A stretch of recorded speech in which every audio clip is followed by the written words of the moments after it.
అందరికీ నమస్కారం. తెలంగాణ ప్రభుత్వ పాఠశాలలు ఇప్పుడు ఎంతో మారిపోయాయి. నాణ్యమైన ఉచిత విద్యను అందిస్తూ పేద విద్యార్థులకు భవిష్యత్తును అందిస్తున్నాయి.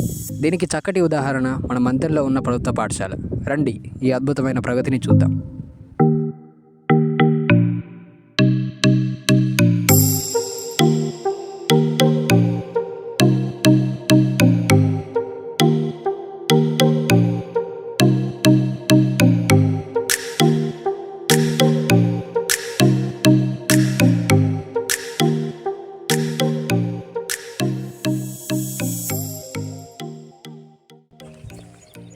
మోస్ట్ సీనియర్ ఉపాధ్యాయులతో డిజిటల్ బోర్డుల్లో పిల్లలకు మరింత సులభంగా అర్థమయ్యే విధంగా పాఠ్యాలను బోధిస్తారు.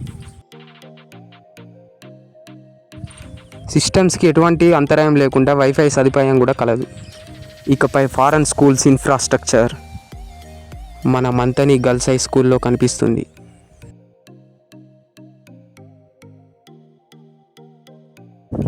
మన మంతని జెడ్పిహెచ్ఎస్ గర్ల్స్ స్కూల్లో మనం ఎన్నడూ చూడనట్టు విధంగా బెంచ్లు అయితే ఉన్నాయి. ఇలాంటి బెంచెస్ మరి ఎక్కడ మన ఓల్డెన్ డేస్లో అయితే చూడలేదు. సో గవర్నమెంట్ ఇలా స్టూడెంట్స్ కంఫర్టబుల్గా చదువుకోవాలి, వాళ్ళ యొక్క కంఫర్టే మన ధ్యేయంగా పెట్టుకొని చేయడం చాలా బాగుంది. We really like this benches.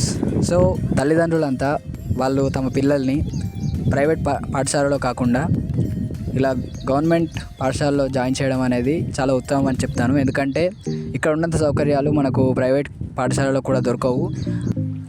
అలాగే ఇంటర్నెట్ ఆఫ్ థింగ్స్ గురించి ఎప్పుడైనా ఆలోచించారా? ఇది కేవలం సాంకేతికత కాదు, ఇది మీ ఊహలకు, చిన్న ఆలోచనలకు కూడా అపారమైన శక్తిని ఇచ్చి ప్రపంచంలో గొప్ప మార్పును తీసుకురాగలదని నిరూపించే ఒక అవకాశం. మరీ ముఖ్యంగా మన మంతని ప్రభుత్వ పాఠశాలలోనే ఈ వినూత్న కార్యక్రమం మొట్టమొదటిగా అమలు చేయబడుతోంది. రేపటి సమాజాన్ని మెరుగుపరిచే ఈ విప్లవాత్మక ఆవిష్కరణ మీ నుంచే మొదలవ్వచ్చు. ఈ వేదిక మీకు మార్గం చూపుతుంది. పాఠశాల గురించి మరిన్ని విషయాలు మనం హెచ్ఎం గారి దగ్గర నుంచి తెలుసుకుందాం.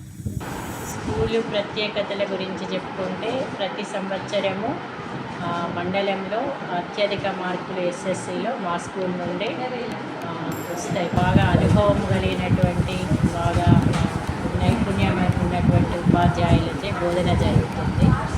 అయితే ఈ సంవత్సరం కొత్తగా మా స్కూల్కి స్కూల్ నెట్ అనేటువంటి ఒక ఎన్జిఓ ద్వారా ఒక లైబ్రరీ, ఒక digital class room, IoT lab, IoT అంటే ఇంటర్నెట్ ఆఫ్ థింగ్స్ అని బాగా సోఫిస్టికేటెడ్ కంప్యూటర్ ల్యాబ్ మంజూరు చేయబడినవి. అవి ఇప్పుడు ఒక 15 రోజుల్లో ఇన్స్టాలేషన్ జరగబోతుంది. వాటి గురించి పనులు కూడా మొదలు పెట్టబడ్డాయి. మేడం, తెలంగాణలోనే ఫస్ట్ ల్యాబ్ అట్టారు. ఇది స్కూల్ నెట్ అనేటువంటి ఎన్జిఓ వాళ్ళు పైలట్ ప్రాజెక్టుగా మా స్కూల్లో ఈ 3 కల్పిస్తున్నారు. లైబ్రరీ, తర్వాత ఇది డిజిటల్ క్లాస్ రూమ్ ఒకటి, తర్వాత ఐఓటీ ల్యాబ్ ఒకటి. ఇవి పైలట్ ప్రాజెక్టుగా మా స్కూల్లో చేపట్టి దీన్ని మొత్తం కంప్లీట్ చేసిన తర్వాత సీఎం గారికి ఇది మోడల్గా చూపించి వేరే స్కూళ్ళల్లో ఇది ఇంప్లిమెంట్ చేయబోతున్నారు. Okay madam. అయితే మనకు ఎటువంటి ఫుడ్ ఇస్తున్నారు మేడం మన పిల్లలకు? పిల్లలకి రోజు మధ్యాహ్న భోజనం పథకంలో భాగంగా సోమవారం నుండి శనివారం వరకు వివిధ రకాలైనటువంటి మెనూ ఇవ్వబడుతుంది.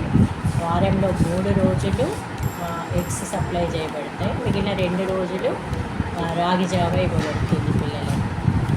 Okay madam. కల్చరల్ యాక్టివిటీస్ ఏమైనా ఉంటాయా? కల్చరల్ యాక్టివిటీస్లో భాగంగా చాలా మనకి వివిధ రకాలైనటువంటి ప్రోగ్రామ్స్ కండక్ట్ చేయబడతాయి. బాలసభ అంటే every month 4th Saturday, 3rd Saturday ఏమవుతుంది, బ్యాగ్లెస్ డే అనే ప్రోగ్రామ్ నిర్వహించబడుతుంది.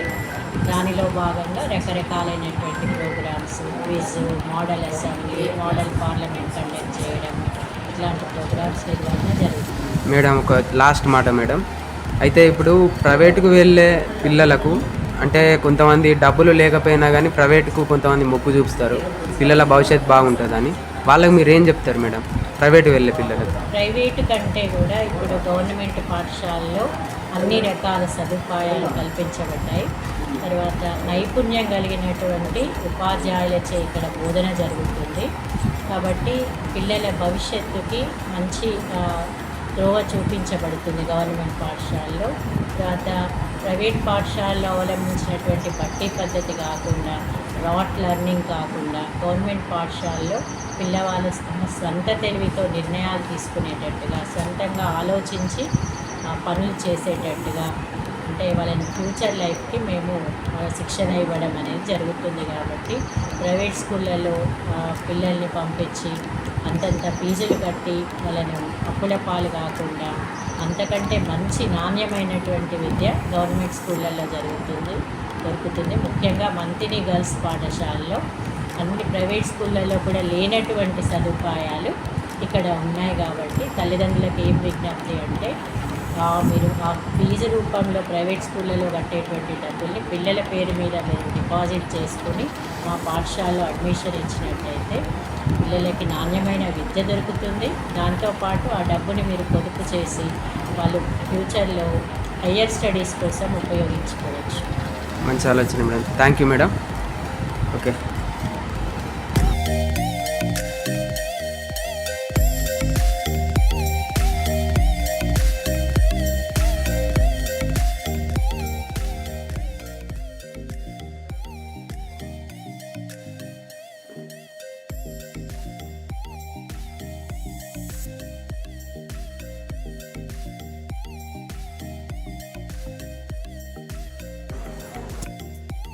చదువు మాత్రమే కాకుండా వాళ్ళు శారీరకంగా కూడా మంచిగా ఎదగాలని మన ప్రభుత్వం ఎంతో చక్కగా క్రీడకు సంబంధించి అన్ని వస్తువులను వాళ్ళు ఇవ్వడం జరుగుతుంది. సో చూసినట్టయితే ఇక్కడ మనకు స్టూడెంట్స్ ఆడుకోవడానికి ఎన్నో ఉపయోగకరమైన వస్తువులు ఉన్నాయి. అలాగే పిల్లలు కూడా చాలా చక్కగా ఆడుకుంటున్నారు. చదువు మాత్రమే కాదు, మనకు శారీరక బలం కూడా ముఖ్యమైనని ప్రభుత్వం మనకు చెప్తున్నట్టు మనకు తెలుస్తుంది. ఇక్కడ క్రమశిక్షణతో కూడిన విద్యార్థులు తమ సబ్జెక్టుపై పూర్తి పట్టుతో వ్యక్తిత్వ వికాసానికి కృషి చేసే అనుభవజ్ఞులైన ఉపాధ్యాయులు ఉన్నారు. ఆధునిక విజ్ఞానానికి తగ్గట్టుగా కంప్యూటర్ ల్యాబ్ అందుబాటులో ఉంది. జీవిత వికాసానికి ఉపయోగపడే ఆచరణాత్మక నమూనాలతో కూడిన విద్యను అందిస్తారు. అపార జ్ఞాననిధి అయిన గ్రంథాలయం, ప్రయోగశాలలు, అనుకూలమైన సైన్స్ ల్యాబ్ ఉన్నాయి. విద్యార్థులపై ఆర్థిక భారం తగ్గించడానికి ఉచితంగా పాఠ్యపుస్తకాలు అందిస్తున్నారు. అంతేకాకుండా నాణ్యమైన ఆహారంతో కూడిన సౌకర్యవంతమైన భోజనశాల ఉంది. క్రమశిక్షణతో కూడిన అధ్యయన సమయాలు నిర్వహించబడతాయి. తగినంత మంది అర్హులైన ఉపాధ్యాయులు అందుబాటులో ఉన్నారు. ఇక్కడి విద్యార్థులు రాష్ట్ర, జాతీయ క్రీడల్లో అద్భుతమైన ప్రతిభను కనబరుస్తూ పాఠశాలకు కీర్తి ప్రతిష్టలు తెస్తున్నారు. ఇక పాఠశాల ఆవరణ విషయానికి వస్తే అందంగా పచ్చదనంతో నిండి ఉండి ఆహ్లాదకరమైన వాతావరణాన్ని అందిస్తుంది. ఈ సౌకర్యాలన్నీ విద్యార్థుల బంగారు భవిష్యత్తుకు బలమైన పునాదులు వేస్తున్నాయి. తల్లిదండ్రులందరూ మీ పిల్లల ఉజ్వల భవిష్యత్తు కోసం ఈ సువర్ణ అవకాశాన్ని తప్పకుండా వినియోగించుకోగలరు. జై హింద్, జై తెలంగాణ.